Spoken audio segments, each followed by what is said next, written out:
Hello friends, my name is Gaurav Kumar. Hope you all are good. C language की series में ये हमारा 7th video है। आज हम देखेंगे कि वेरिएबल क्या होते हैं। सो सबसे पहले हम देखते हैं कि वेरिएबल क्या होता है। A variable is a name of the memory location. एक वेरिएबल मेमोरी लोकेशन का एक नाम होता है, यानी कि मेमोरी लोकेशन को हम वेरिएबल के नाम से जानते हैं। It is use to store data. इसका यूज़ हम डेटा स्टोर करने के लिए करते हैं। Its value can be changed and it can be refused many time. इसकी वैल्यू को हम चेंज भी कर सकते हैं या फिर चेंज नहीं भी कर सकते। It is a way to represent memory location through symbol so that it can be easily identified. यह सिंबल के थ्रू मेमोरी लोकेशन को रिप्रेजेंट करने का एक वे है ताकि इसे आसानी से आइडेंटिफाई किया जा सके। देन सिंटैक्स देख लेते हैं हम वेरिएबल का। यहाँ पे टाइप और वेरिएबल लिस्ट। टाइप का मतलब हमारा डेटा टाइप से है। देन वेरिएबल लिस्ट यानी कि वेरिएबल का नाम है। यहाँ पे आप देख सकते हैं एग्जाम्पल इंट ए, यानी कि इंट हमारा डेटा टाइप है, देन ए हमारा वेरिएबल नेम है। तो हमारा जो वेरिएबल होता है हम इसको वेरिएबल बोलते हैं, देन इसको डेटा टाइप बोलते हैं, यानी इंट को डेटा टाइप और ए को वेरिएबल बोलते हैं। We can also provide values while declaring the variable. यहाँ पे आप देख सकते हैं जब हम वेरिएबल को डिक्लेयर करते हैं तो हम उसके अंदर वैल्यू भी इंसर्ट कर सकते हैं और एक साथ दो वेरिएबल भी डिक्लेयर कर सकते हैं और उसके अंदर वैल्यू भी इंसर्ट कर सकते हैं। यहाँ पे आप देख सकते हैं मैंने इंट ए के अंदर हमने 10 को इंसर्ट किया है, देन बी के अंदर 20 को इंसर्ट किया है। Rule for defining variables. यहाँ पे मैंने कुछ रूल्स लिए हैं जो वेरिएबल को डिफाइन करते हैं। A variable can have alphabets, digits and underscore. तो वेरिएबल को जब हम डिक्लेयर करते हैं तो उसको अल्फ़ाबेट, डिजिट और अंडरस्कोर के साथ डिक्लेयर कर सकते हैं। A variable name can start with the alphabet and underscore only.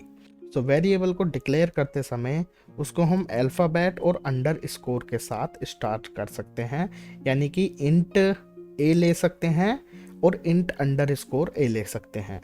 It can't start with a digit, लेकिन इंट ज़ीरो नहीं ले सकते। हम ज़ीरो नाम का वेरिएबल नहीं ले सकते, यानी कि ए ज़ीरो ले सकते हैं। No white space is allowed within the variable name. Variable name में हम स्पेस नहीं दे सकते, वो हमें अलाउड नहीं है। A variable name must not be reserved word or keyword like int, float, etc. Variable को डिक्लेयर करते समय हम कोई रिजर्व्ड कीवर्ड या रिजर्व्ड वर्ड का यूज़ नहीं कर सकते, यानी कि जैसे इंट है तो हम इंट में इंट वेरिएबल नेम नहीं ले सकते या फ्लोट में इंट वेरिएबल नेम हम नहीं ले सकते। यहाँ पे आप देख सकते हैं वैलिड वेरिएबल नेम और इनवैलिड वेरिएबल नेम। इसमें आप देख सकते हैं इंट ए हम अल्फ़ाबेट के साथ वेरिएबल को स्टार्ट कर सकते हैं, लेकिन डिजिट के साथ स्टार्ट नहीं कर सकते या खाली डिजिट हम नहीं ले सकते। Then int underscore A B, underscore के साथ स्टार्ट कर सकते हैं और स्पेस नहीं दे सकते। देन इंट A30 के साथ, यानी कि हम डिजिट ले सकते हैं बट हम उसके साथ किसी अल्फ़ाबेट को लेते हैं, वो भी स्टार्ट में। देन यहाँ पे आप देख सकते हैं ये लॉन्ग एक डेटा टाइप है। इंटीजर में हम वेरिएबल का नाम लॉन्ग नहीं ले सकते। Then type of variable in C. यहाँ पे हम वेरिएबल के टाइप देखेंगे। There are many types of variables in C language. Local variable, global variable and static variable और automatic variable and external variable. अब मैं आपको वन बाय वन इनको एक्सप्लेन करूंगा विद द प्रोग्राम एग्जाम्पल। सबसे पहले हम देख लेते हैं लोकल वेरिएबल को। A variable that is declared inside the function of block is called a local variable. वह वेरिएबल जिसको हम किसी फंक्शन या किसी ब्लॉक के अंदर डिक्लेयर करते हैं उसको हम लोकल वेरिएबल कहते हैं। And it must be declared at the start of the block. इसको हमको ब्लॉक के स्टार्ट में डिक्लेयर करना होता है, ना कि हम प्रोग्रामिंग में कोई प्रोसेस करने के बाद इसको डिक्लेयर करते हैं। एंड यहाँ पे आप इसका सिंटैक्स देख सकते हैं। जैसे यहाँ पे मैंने फंक्शन 1 नाम का एक फंक्शन बनाया है, सो उसमें ब्लॉक ओपन होने के तुरंत बाद मैंने इसको x वेरिएबल को डिक्लेयर कर दिया है। सो ये हमारा लोकल वेरिएबल है। You must have to initialise the local variable before it is used. So आपके द्वारा यूज किए जाने से पहले इसको डिक्लेयर करना होता है या इसको इनिशलाइज करना होता है। सो अब हम इसका एक एग्जाम्पल देख लेते हैं विद द प्रोग्राम। सो यहाँ पे मैं सी प्रोग्रामिंग के लिए विजुअल स्टूडियो कोड का यूज़ कर रहा हूँ। तो अगर आप विजुअल स्टूडियो कोड में सी प्रोग्रामिंग कैसे करें ये देखना चाहते हैं, तो इसके लिए मैंने एक पर्टिकुलर वीडियो बनाया है, उसका लिंक मैं आपको वीडियो के डिस्क्रिप्शन में दे दूँगा। तो यहाँ पे आप देख सकते हैं हमारा सी प्रोग्रामिंग में प्रोग्राम मेन के साथ स्टार्ट होता है, तो यानी कि मेन फंक्शन से स्टार्ट होता है। तो यहाँ पे आप देख सकते हैं इंट ए, हमने ए नाम का वेरिएबल लिया है जिसका डेटा टाइप इंटीजर है। देन उसको मैंने 100 वैल्यू इंसर्ट करा दी है। देन इसके अंदर एक और ब्लॉक मैंने ओपन किया है, देन उसमें इंट ए डेटा टाइप लिया है। तो यहाँ पे मैंने एक और वेरिएबल लिया है सेम नेम का, देन उसका भी डेटा टाइप इंट है, देन उसकी वैल्यू अलग है। सो इसमें मैंने यहाँ पे 10 वैल्यू इंसर्ट कराई है। तो अब इसको हम प्रिंट करके देख लेते हैं, यानी कि इसको हम रन करके देख लेते हैं। तो यहाँ पे आप देख सकते हैं सबसे पहले हमारा ये वाला ब्लॉक प्रिंट हुआ है, तो इसमें हमारी ए की वैल्यू 10 प्रिंट हुई है। लोकल वेरिएबल का ये मतलब होता है कि जिस ब्लॉक में उसको डिक्लेयर किया गया है सबसे पहले वो उसमें प्रिंट होता है। सो अगर आप इसमें ए को डिक्लेयर नहीं करते तो यहाँ पे ए इजिकल टू 100 यहाँ पे प्रिंट होता। सो उसके बाद हमारा ये वाला ब्लॉक यहाँ पे इसको प्रिंट करेगा, इस डेटा टाइप को यहाँ पे प्रिंट करेगा क्योंकि ये इस ब्लॉक से अलग है। सो यहाँ पे आउटर वाला प्रिंट हो गया है 100। सो अब हम चलते हैं ग्लोबल वेरिएबल की तरफ। देन यहाँ पे हम ग्लोबल वेरिएबल को देख लेते हैं। A variable that is declared outside the function or block is called global variable। Variable जिसको हम फंक्शन या किसी ब्लॉक के बाहर डिक्लेयर करते हैं तो उसको हम ग्लोबल वेरिएबल कहते हैं, यानी कि उसको हम किसी भी ब्लॉक में यूज कर सकते हैं। Any function can change the value of the global variable. Global variable की वैल्यू को हम किसी भी फंक्शन के अंदर चेंज कर सकते हैं। It is available to all functions, जो कि सभी फंक्शन के लिए अवेलेबल होता है, यानी कि हम उसको किसी भी फंक्शन में यूज़ कर सकते हैं। It must be declared at the start of the block. इसको हमको प्रोग्राम का ब्लॉक स्टार्ट होते ही डिक्लेयर करना होता है। सो ग्लोबल वेरिएबल को प्रोग्राम का ब्लॉक स्टार्ट होते ही डिक्लेयर करना होता है। जैसा कि आप यहाँ पे देख सकते हैं, ये यहाँ पे जो ब्लॉक के अंदर डिक्लेयर हुआ है वो लोकल वेरिएबल है, देन जो ब्लॉक के बाहर डिक्लेयर है वो एक ग्लोबल वेरिएबल है। तो अब हम इसका एक प्रोग्राम देख लेते हैं। सो ग्लोबल वेरिएबल का एक मैंने यहाँ पे प्रोग्राम लिया है। तो यहाँ पे मैंने इंटीजर डेटा टाइप के 2 वेरिएबल लिए हैं, ए और बी। सो बी के अंदर मैंने 10 वैल्यू इंसर्ट करा दी है। सो सी में हमारा प्रोग्राम मेन के साथ स्टार्ट होता है, देन यहाँ से ये शुरू होगा तो इंट सी बराबर 10। तो यहाँ पे सी के अंदर 10 वैल्यू है जिसका डेटा टाइप इंट है। देन यहाँ पे ये ए को प्रिंट करेगा, global A equal to %d और ए को प्रिंट करेगा। तो यहाँ पे इसको हम पहले रन कर लेते हैं। तो आप देख सकते हैं ग्लोबल ए के अंदर 0 वैल्यू आई है क्योंकि इसके अंदर हमने कोई वैल्यू इंसर्ट नहीं कराई है। सो अगर हम ग्लोबल वेरिएबल के अंदर कोई वैल्यू इंसर्ट नहीं कराते हैं तो उसके अंदर बाय डिफ़ॉल्ट 0 इंसर्ट हो जाती है।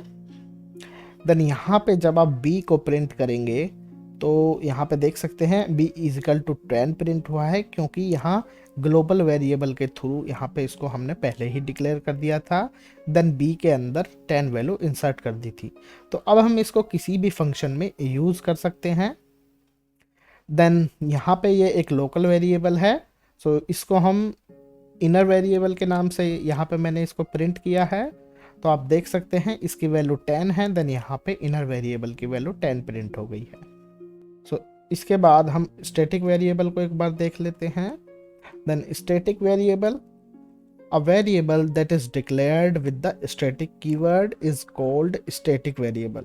वेरिएबल जो कि स्टैटिक कीवर्ड के साथ डिक्लेयर किया जाता है उसको हम स्टैटिक वेरिएबल के नाम से जानते हैं। It retains it's value between multiple functions call. यह फंक्शन कॉलिंग के समय इसकी वैल्यू चेंज नहीं होती है, यानी कि स्टैटिक रहती है। सो यहाँ पे इसका आप सिंटैक्स देख सकते हैं। सो ये हमारा लोकल वेरिएबल है, देन ये हमारा स्टैटिक वेरिएबल है। सो स्टैटिक वेरिएबल को हमने स्टैटिक कीवर्ड के साथ डिक्लेयर किया है। तो अब हम इसका एक प्रोग्राम देख लेते हैं।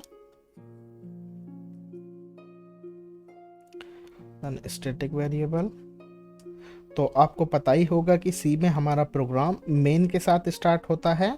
सो यहाँ पे फंक्शन 1 को ये कॉल करेगा। तो फंक्शन 1 के अंदर मैंने 2 वेरिएबल यहाँ पे इंसर्ट कर दिए हैं, ए और बी के अंदर मैंने 10 वैल्यू इंसर्ट कर दी है, लेकिन ए के अंदर मैंने कोई वैल्यू इंसर्ट नहीं की है। इसके बाद ये फंक्शन 1 के पास आएगा, देन यहाँ पे इसका प्रोसेस देखेगा।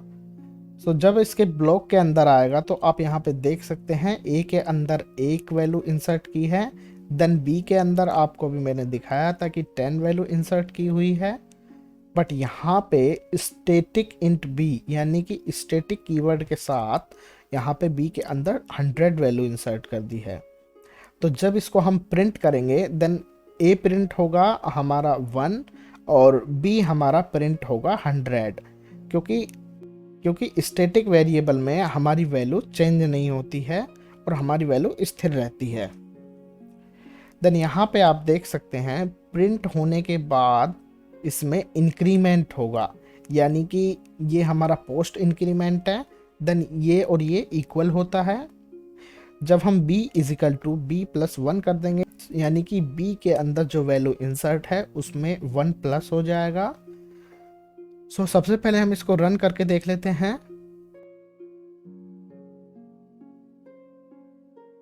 सो रन करने के बाद आप यहाँ पे देख सकते हैं कि a की वैल्यू यहाँ पे 1 प्रिंट हुई है, देन b की वैल्यू यहाँ पे 100 प्रिंट हुई है।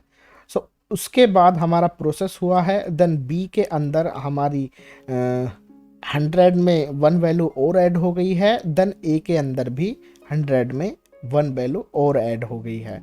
तो यहाँ पे जब अगली बार हम फंक्शन 1 को कॉल करेंगे देन हमारा फंक्शन फिर से यहाँ पे आ जाएगा। देन यहाँ पे इंट ए यानी कि इसकी वैल्यू चेंज नहीं होगी और ये प्रिंट हो जाएगी। स्टैटिक वेरिएबल में हमारी बी की वैल्यू इसको दोबारा नहीं लेगा, इसको इग्नोर कर देगा। जो हमारी वैल्यू पहले हो गई थी 101, क्योंकि 100 में 1 ऐड हो गया था, सो यहाँ पे बी हमारा प्रिंट कर देगा।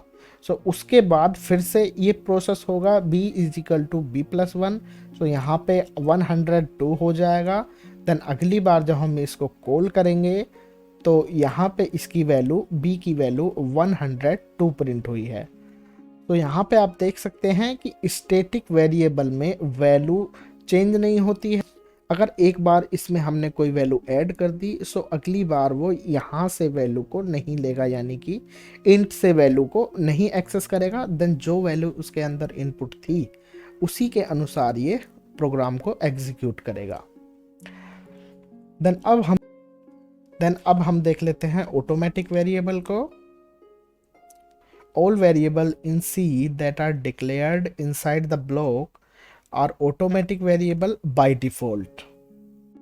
सो ब्लॉक के अंदर डिक्लेयर सभी वेरिएबल डिफॉल्ट रूप से ऑटोमेटिक वेरिएबल होते हैं।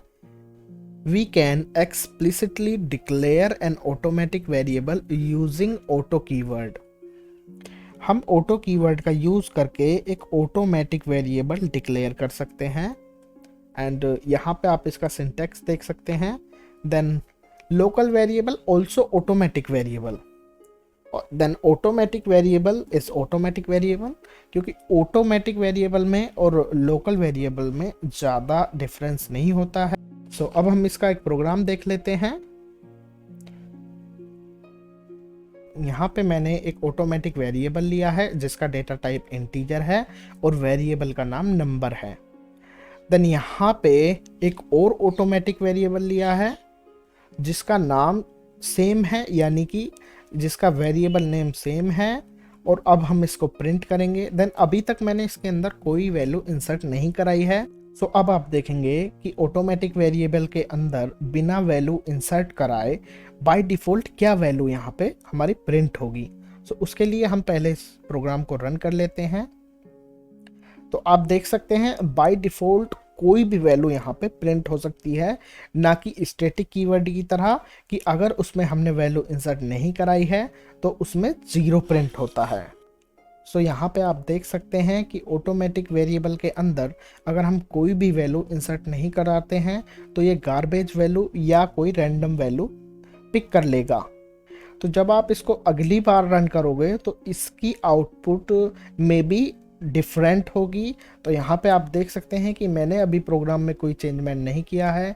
अगर मैं इसको दोबारा रन करता हूँ तो आप देख सकते हैं कि इसकी वैल्यू फिर से चेंज हो गई है। तो अब हम यहाँ पे इसमें वैल्यू डाल देते हैं, then equal to 4 and equal to 5। So अब हम इसको प्रिंट करेंगे, यानी कि हम इसको रन करेंगे। सो अब आप देख सकते हैं इस ब्लॉक के अंदर जो भी प्रोसेस है वो यहीं से ऑटोमेटिक वेरिएबल की वैल्यू को इंसर्ट करेगा। देन आउटर ब्लॉक के अंदर जो भी वैल्यू हमने इंसर्ट की है सो वो आउटर वेरिएबल से वैल्यू को पिक करेगा। तो इसका मतलब ये है कि अगर आप अलग अलग ब्लॉक में वेरिएबल को डिक्लेयर करते हैं देन वैल्यू अलग अलग इंसर्ट करते हैं। सो जिस ब्लॉक में आप वेरिएबल को प्रिंट करेंगे सो उसकी वैल्यू वही होगी जो उस ब्लॉक में डिक्लेयर की गई है। यानी कि यहाँ पे हमने इनर नंबर, यानी कि जो ये वाला ब्लॉक है उसकी वैल्यू यहाँ पे 5 प्रिंट हुई है, क्योंकि सबसे पहले इसको कॉल करेगा। देन उसके बाद आउटर नंबर जो कि इस दूसरे ब्लॉक में वैल्यू को हमने डिफाइन किया है, ये दूसरा ब्लॉक अपने ही ब्लॉक से वैल्यू को उठाएगा, यानी कि उसको वहां से प्रिंट करेगा। तो अब हम चलते हैं एक्सटर्नल वेरिएबल की तरफ। सो external variable, we can share a variable in multiple C source file by using an external variable। हम बाहरी वेरिएबल का यूज करके एक से अधिक C सोर्स फाइलों में एक वेरिएबल को शेयर कर सकते हैं। So to declare an external variable you need to use extern keyword. So external variable को डिक्लेयर करने के लिए एक्सटर्न कीवर्ड की ज़रूरत होती है, यानी हमको एक्सटर्न कीवर्ड के साथ इसको डिक्लेयर करना होता है। तो यहाँ पे आप इसका सिंटैक्स देख सकते हैं। एक्सटर्नल वेरिएबल और ग्लोबल वेरिएबल में ज़्यादा डिफरेंस नहीं होता है। सो एक्सटर्नल वेरिएबल भी ग्लोबल वेरिएबल होता है।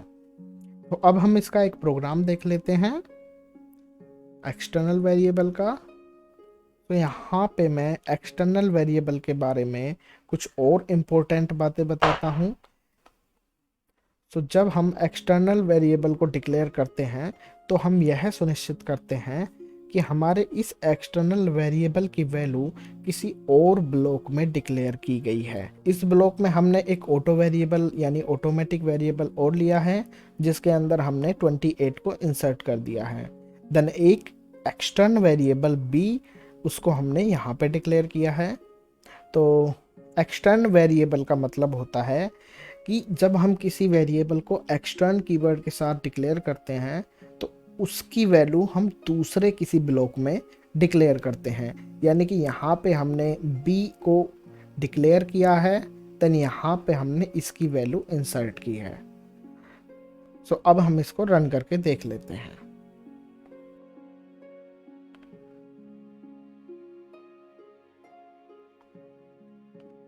सो यहाँ पे आप देख सकते हैं the value of the auto variable जो कि चेंज नहीं हुई है 28 प्रिंट हो गई है, and the value of the external variables X and B, यानी कि एक्सटर्नल वेरिएबल हमारे एक्स और बी हैं। सो एक्स की वैल्यू यहाँ पे 32 प्रिंट हुई है, देन बी की वैल्यू हमारी यहाँ पे 8 प्रिंट हुई है। और यहाँ पे आप देख सकते हैं कि एक्सटर्नल वेरिएबल की वैल्यू को डिक्लेयर करने के बाद भी हम इसको मॉडिफाई कर सकते हैं। सो यहाँ पे हमने x इज इक्वल टू 15, यानी x के अंदर पहले 32 वैल्यू थी, देन अब 15 वैल्यू इंसर्ट करा दी है। सो इसके बाद जब आपने इसको वो रन किया है तो यहाँ पे आप देख सकते हैं इसके अंदर 15 वैल्यू यहाँ पे प्रिंट हो गई है। So that's all. I hope आपको वेरिएबल का टॉपिक आपका क्लियर हो गया है। सो अगर आपको हमारी वीडियो अच्छी लगी हो तो लाइक करें तथा चैनल को सब्सक्राइब करें, क्योंकि हमारे चैनल पर विंडोज़ प्रॉब्लम और कंप्यूटर प्रोग्रामिंग से रिलेटेड वीडियो अपलोड की जाती हैं। So thanks for watching.